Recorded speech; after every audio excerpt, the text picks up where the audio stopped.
Mhm. Okay, and does the way you evaluate a given piece of music also change when it is associated with other forms of art, like, for example, dance, theater, movies, and things like that? Well, one of the great difficulties, and but also one of the great treasures of the musical experience, is the fact that on a certain level, it's probably the most abstract of all the arts, right? Because if you were to think about what music actually consists of on a physical level, it's what? It's disturbances in the air, literally. I mean, that's what it is as a phenomenon. And then within those disturbances in the air, you have events that are related to each other according to some form of abstract system of ordering. It's a very, very strange phenomenon, and to think that that can, hold people completely captive and that they can be completely under the spell of that experience is an amazing thing. So, you know, it's an abstract enough experience that it can be difficult for a lot of people perhaps to enter into it unless there's something that it connects to.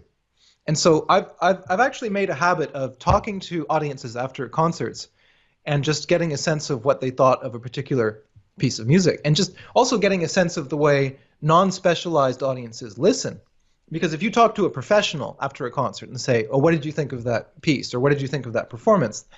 they'll respond to you using professional terminology. They'll say, "Oh, I liked the piece a lot, but the performance was a little bit off. The rhythms weren't quite together. The first trombone part was a little bit, the pitch was a little bit too low, or whatever. Or the horn soloist wasn't so strong, etc." So they'll be able to use professional terms, or they'll be able to say, they'll be able to articulate the structure, the form of the piece, and the elements in a way that a non-specialized audience member probably can't.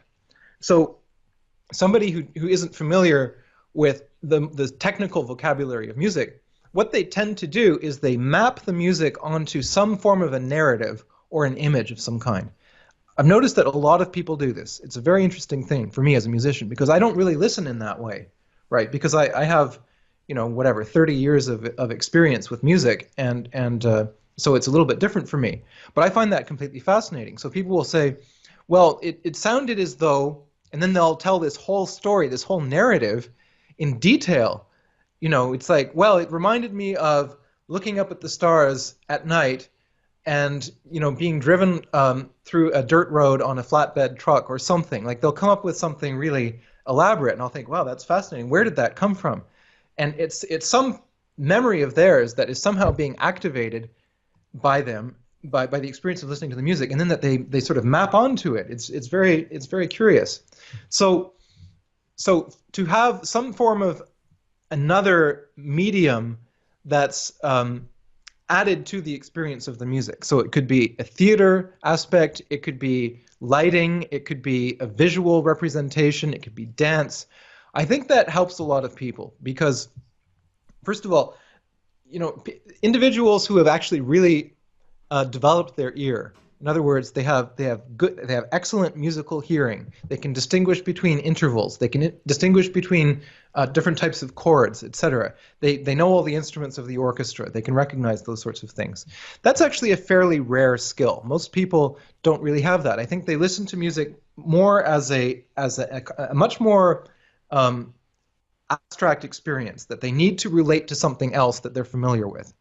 So having a visual dimension or a dance dimension, I think, helps them to get into it. So there are certainly types of music that are sufficiently unfamiliar or sufficiently abstract that if you add this extra visual dimension to it, it suddenly becomes much more accessible to people.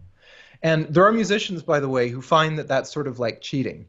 They're a little bit disdainful of it. They'll say, well, it just detracts from the music. What you should really do is have a purely sonic musical experience without anything else sort of pasted on top of it, because that's not, fundamentally what the most important aspect of the art is. And I actually disagree with that. I think that if there's a way that you can make the experience easier to engage with, then I just don't see a downside to that. Particularly if we consider that broadening the range of people's musical culture and exposing them to a wider range of things and helping them to have intensely powerful and really affecting musical experiences, I don't see that that's a bad thing. Very good. So now I think that this is a very difficult question, but I will ask it anyway. From an aesthetic point of view, that is, as a form of art, would you say that music should have a purpose? So, for example, there are people that say that art in general and music in specific should aim at beauty, or music more in particular should aim at conveying certain types of emotion. So would you say that music should fulfill a certain role or should aim at a certain goal or something like that?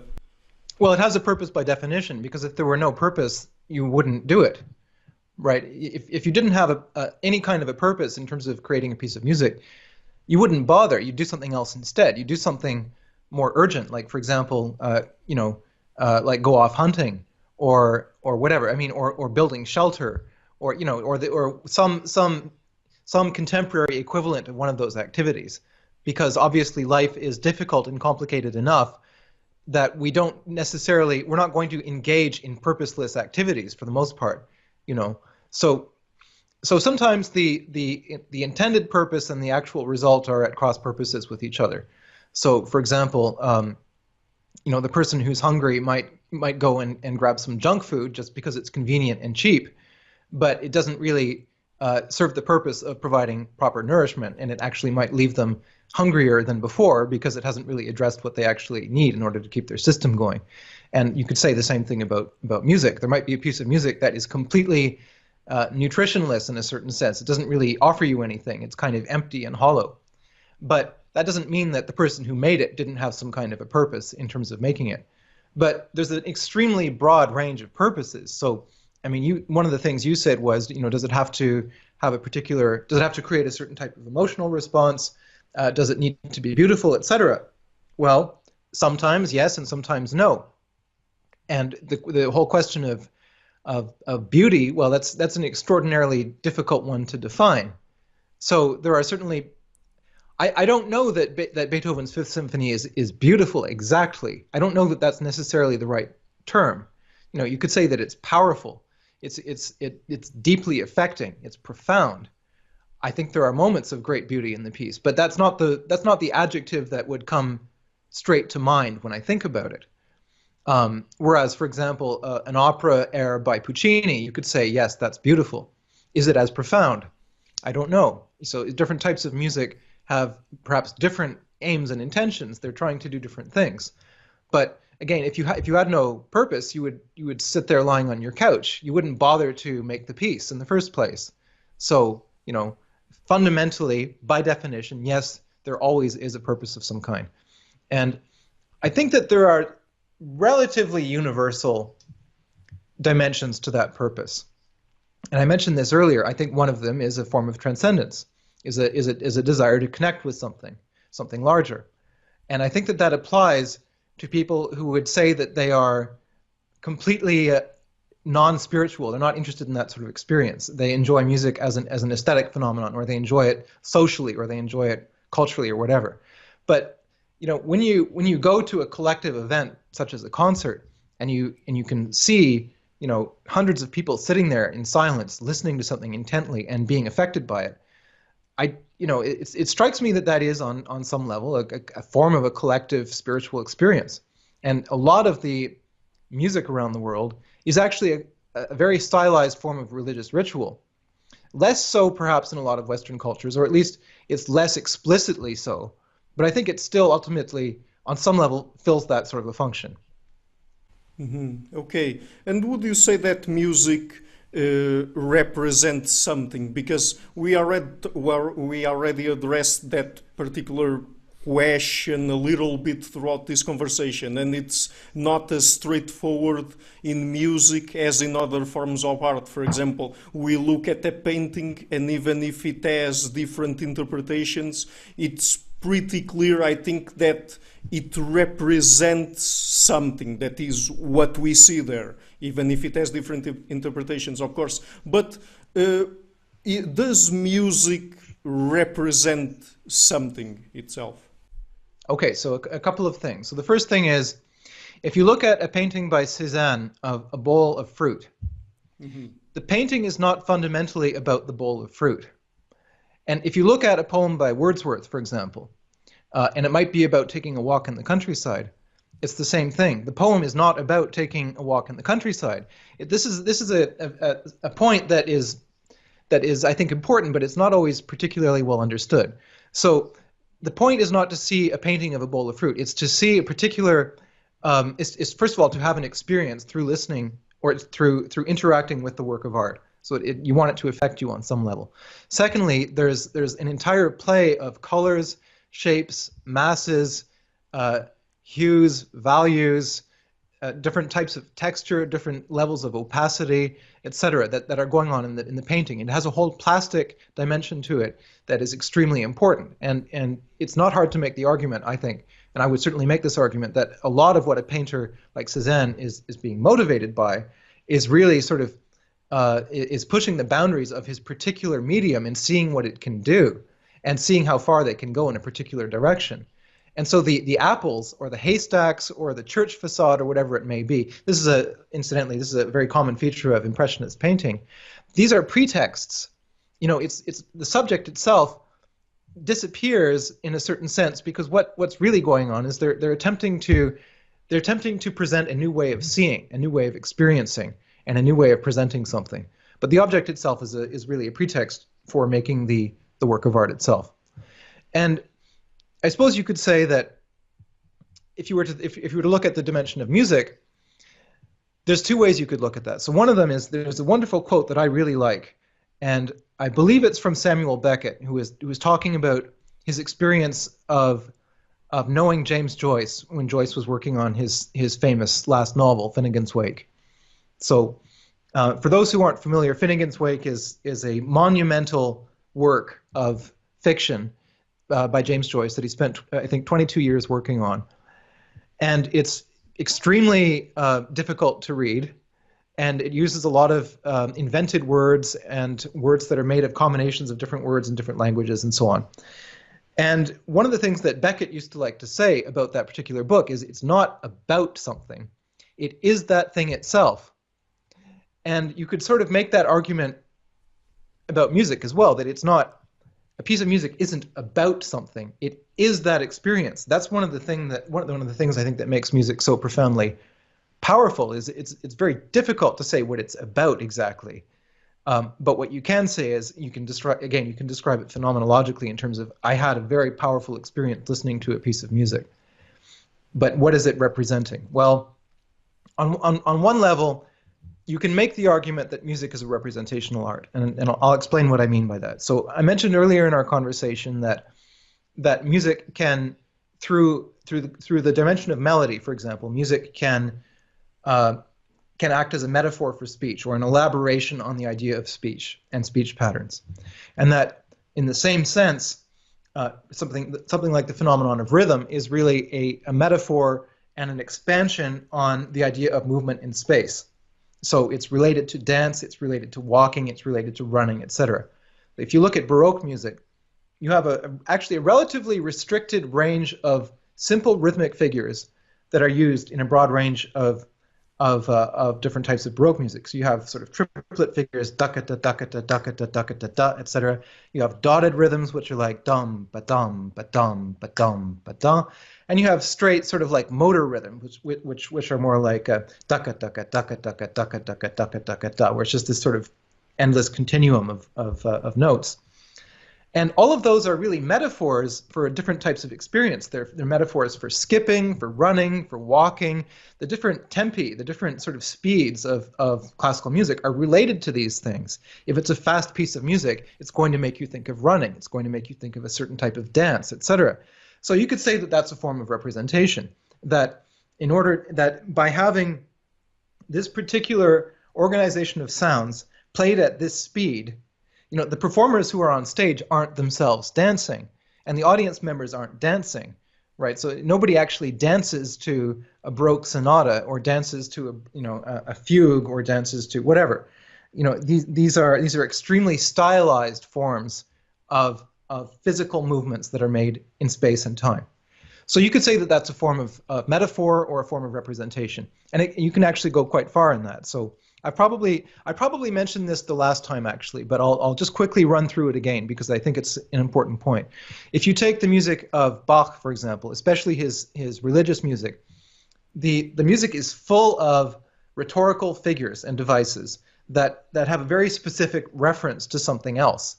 So for example, in a chorale by Bach, if you have the use of a certain type of chord will be a metaphor for damnation, for hell, for confusion, for chaos. And then you have other forms of harmony that are metaphors for some form of elevation or for some form of heavenly orderliness and things being in their right place. So there's nothing physically, acoustically in that chord where you can take it apart and say, well, objectively, this chord has those properties. It's a complicated phenomenon. So those are also aspects of representation. And by the way, they still hold true today. And if you look at a broad range of sort of so-called art music or music that's intended for the concert hall primarily, if you look at commercial forms of music, if you look at popular forms of music, you'll find all sorts of things in them that are intended to bring to mind some specific thing, a particular emotion, a particular form of movement, et cetera, a particular type of experience, a type of perception, So you could argue that those are representational. Mm-hmm. Right. Okay, so now I will ask you a question that you can restrict the answer to musicians, but you can also generalize it to other artists and other forms of art. That is, do you think that art and artists in general, because even if they can't really explain how they do it, because the ones that are at least good can do this, that is, they can create something that really touches and even stirs the insides of people emotionally and also in terms of movement and things like that. Do you think that artists, because they can do that, can also have a saying on human nature, even if not, of course, from a scientific perspective? Yes, of course, because the artist who creates a new piece of work is, what they're really doing is they're illuminating some new fragment of the human experience that hasn't been brought to light before. So it's something that I suppose you could say exists in the vast ocean of potential. So in that sense, it sort of already exists, and what the artist does is they intuit that form. There's a quote that I love to bring out, which is from Ezra Pound, who said that artists are the antennae of mankind. In other words, they're like they have these feelers. They can intuit shapes and forms that exist already and sort of breathe life into them and make them real and concrete and manifest them in the world. So that's what I would say about that. As to the effect that it has on other people and the emotional response that it has, that's a very complicated question, because on the one hand, I can start with an intention for a particular peace of mind. So I'll talk about my own experience because I can't really talk about the experience of other people. But I can start out with an intention. It might be to say, okay, I need to write a particular piece because I have a commission and it's got to be for X number of instruments and it's got to be ready by this date and it's got to be approximately this long and these are the dimensions of the piece and that's the project. But as far as the emotional climate of that work, that's never something that I set out consciously to establish before I begin writing it.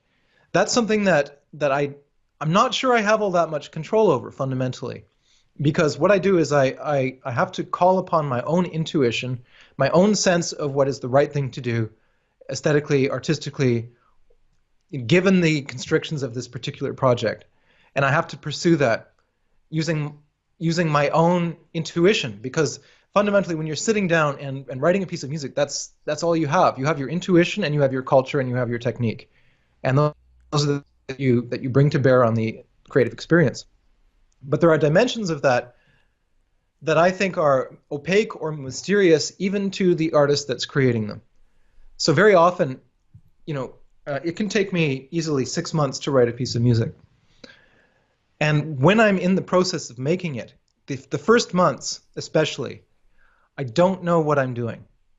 I don't know which way is up, which way is down. I'm intuiting shapes. It's like you go into a dark room, the lights are turned off, and your eyes are closed, and you're just sort of feeling at these things that are in the room. You don't exactly know what they are. Okay, it's like if you were to go into a room that you've never been into before, closing your eyes and you just start touching the walls and the furniture, and just you have no idea how big the room is. You don't know if it's empty. You don't know if there's chairs, if there's tables. You're just sort of trying to figure out what's in it. And that's what the beginning stage of writing a piece is like for me. So I'm aware, I can sense that these forms are there, but I don't know exactly what their dimensions are. I don't know how they relate to each other. I don't know what the expressive context is yet. And then that starts to reveal itself slowly through a process of exploration of the materials. And then eventually, an aesthetic, expressive, emotional climate starts to manifest itself.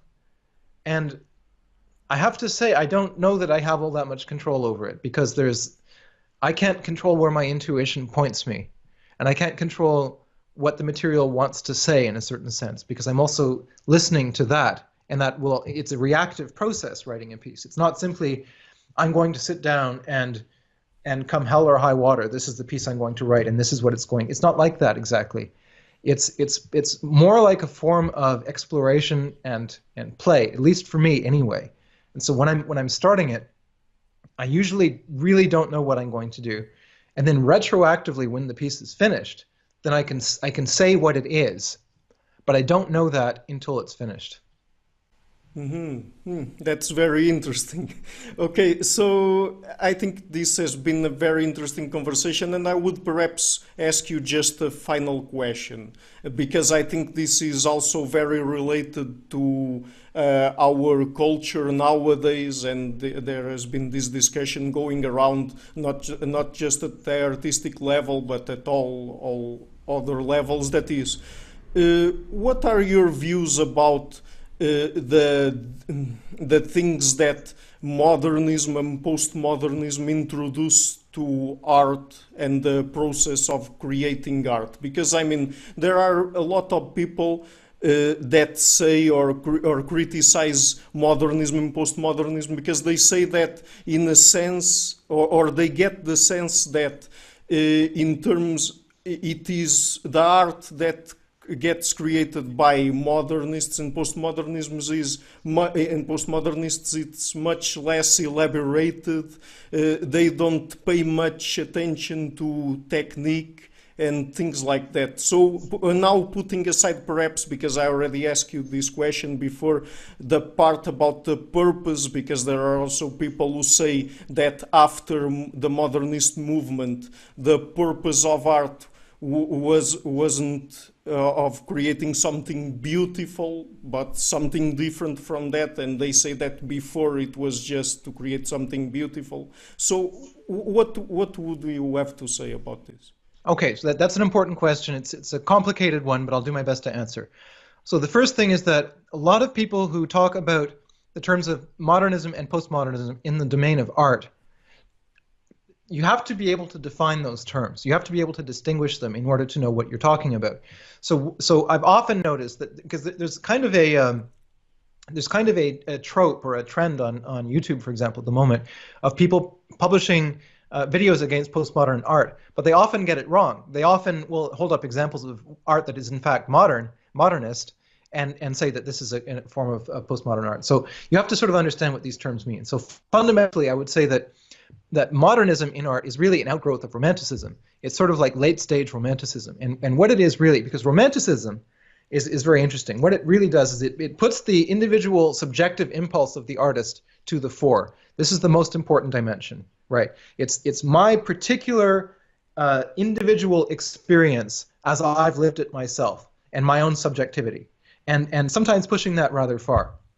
And so romanticism plus the Industrial Revolution gives you modernism, really, in the artistic domain. So what I mean by that is with the Industrial Revolution, you have this sudden dramatic increase in living standards and also in the ability to produce things, and also to produce a much wider range of things much more quickly and at arguably a higher level of quality than was possible previously, or that at least wasn't possible in a strictly artisanal sense. So when you have machine production, you can create more things, and you can create them cheaper than you can if you have to actually sit there by hand creating them. And that had an incalculable influence on music as well. So things like the invention of the phonograph, the record, the ability to record sound, this had an enormous influence. And so suddenly it became possible to capture recordings forever, and to have a much broader range of music at your disposal. So what that meant was you weren't restricted to the sort of narrow range of music that was being produced in your particular country or your particular region, but you could, at least theoretically, listen to music from all over the world with equal ease, provided you had a record player and some access to recordings. So that actually turns out to be a very significant thing. So I would say that one of the defining ideas of modernism, the defining ethos of modernism, is the idea of progress, fundamentally. So it's the idea that tomorrow is better than today, right? There's some further point that we haven't yet reached that we can attain if we are willing to go farther in our artistic practice. So with a lot of artistic modernism, what you see is a sort of attempt to go further, to go beyond what's already been done. It might be technically, it might be expressively, it might be in the sense of trying to broaden the range of what's already been done in art by saying, okay, this domain here that previously was thought to be off limits for artists, I'm going to explore that domain and see what's in it. And maybe there's something in it that's valuable and useful, and we'll find out. And so modernism has this idea of progress, of gradually opening up the range of what art can do, and also of increasing sophistication and complexity.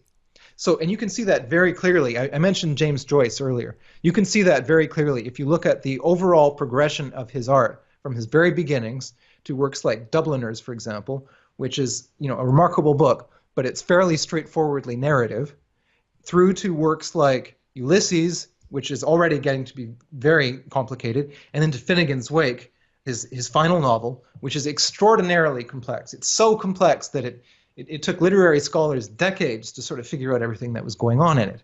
So there's very clearly a progression in terms of, I want to make the art more and more complex, and I want it to be able to do more and more things, and I want it to get more technically advanced, so that each new work of art is a progression beyond what I did previously. Okay, so that's a fundamentally modernist idea. So I don't know that you really see that in the same degree in classical art, where it's more about perfection, it's more about achieving formal balance, about symmetry, about ideals of beauty and grace and this sort of thing. Modernism is a bit of a different story, and you can't really understand modernism without understanding that it's tightly connected to this idea of the Industrial Revolution, of increasing living standards, of increasing the ability of the average person to have a higher standard of living. I think these two things are really connected. So okay, so we've dealt with modernism a little bit. That's a very cursory definition, but that's the best I can do in the time I have. So what about postmodernism in the artistic domain? Well, that's not terribly easy to define, but I suppose what I would say is that at a certain point, this idea, the belief in progress, right? The belief that you can keep on making art that's more and more complicated, that's more and more, that goes farther and farther. At a certain point, it starts to sort of turn around on itself, because you could probably argue that there's really only so far you can go until you've just completely violated all the possible rules of the art that you're engaging with. And then there's no rules left to break. There's no further domain left to explore, because you've sort of opened the doors so wide that anything is admissible within the range of your art. So then what do you do? So there's a couple of ways that you can react to that. So one way is you could say, well, here are the things that have been done so far, but there are still areas left to explore, and there are areas that could perhaps be explored with more depth or more subtlety, or there are maybe specific forms of art or types of emotional experience that haven't been delved into maybe quite as far.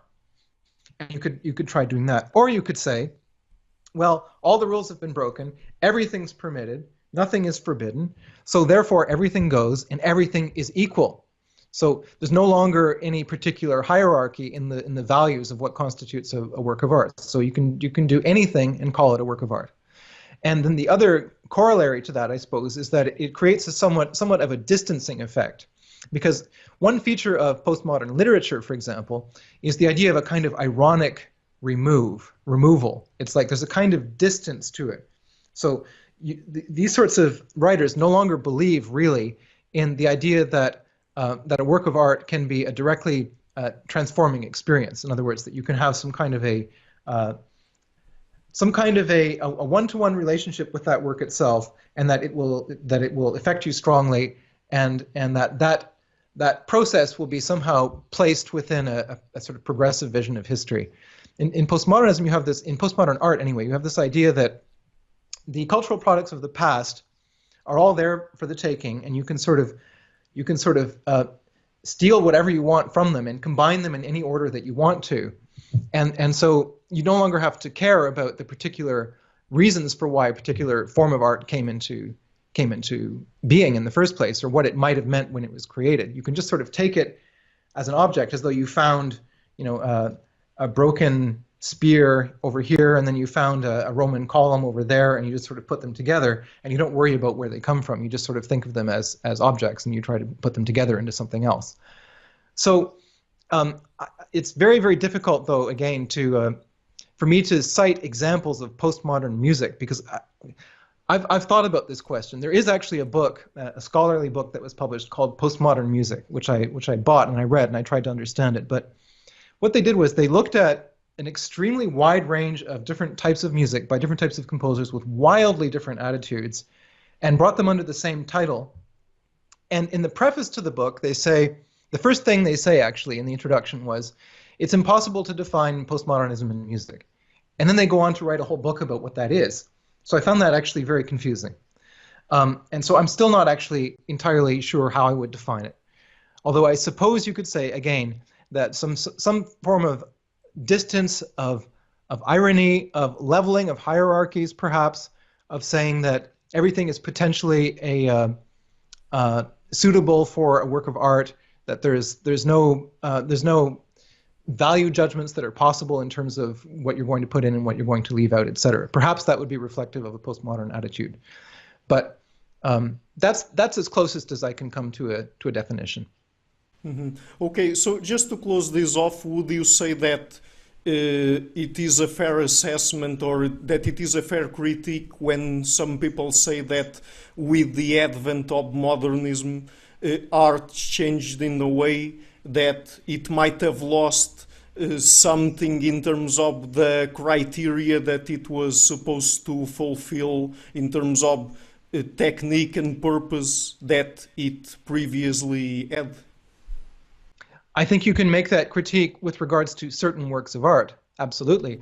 But I don't think that you can apply that critique broadly to the overall domain of artistic production. No, I absolutely reject that argument, because, again, it reflects what I said earlier about these videos of critiquing modern art or critiquing postmodernism as though that were a thing, because it's not a thing. You have to critique a particular work. You can't critique an entire period.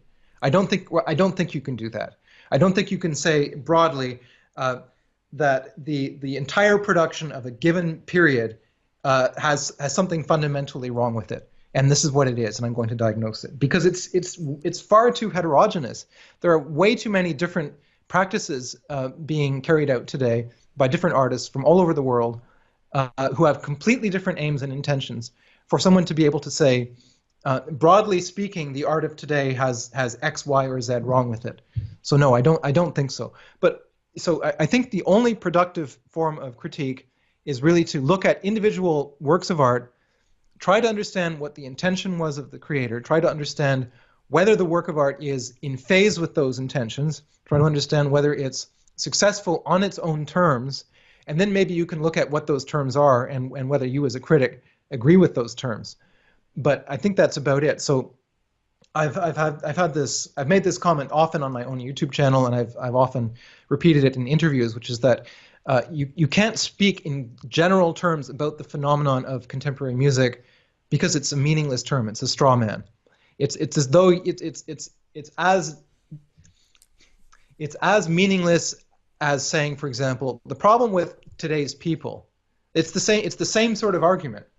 You know, the problem with people in France today, the problem with this or that, it's like, no, you have to speak in terms of individuals, you have to speak in terms of a particular context, you have to speak in terms of the aims of the artist, etc. And then you can start to have a real critique. That's not to say that there aren't broadly visible tendencies, by the way, in the art world, because there are. And there are certainly institutional and cultural problems that need addressing, and critics can do that to some degree. But you have to be very specific, I think, in your terms and in your thinking, and you have to be able to put things in context and not merely critique something impossibly broad. Mm-hmm.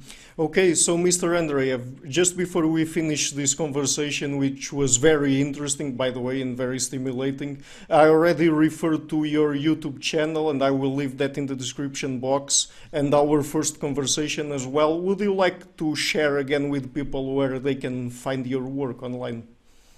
Yeah, so I have a YouTube channel, which you can find by just searching my name. It's probably the easiest. So it's Samuel, Samuel, Andreyev, Andreyev. And so that's my YouTube channel. You just type it into YouTube and it'll come up right away. And then I'm also on Twitter at Samuel Andreyev, all tied together. And so those are probably the best ways to follow what I'm doing. Mm-hmm. Okay, very good. So Mr. Andreyev, thank you again for taking the time. It was a very interesting conversation. Thank you very much. It was my pleasure. And thanks for the very interesting questions. Okay, thank you very much. Hi everybody, thank you for watching this interview until the end. I would also like to ask you to please pay a visit to my Patreon page and consider making a pledge if you like the work that I've been doing. And I would also like to give a huge thank you to my patrons, KARIN LIETZCKE and BLANCHETTE, HELGE, LARSEN, GUERREIRO and CHANTEL GELINAS. Thank you for all.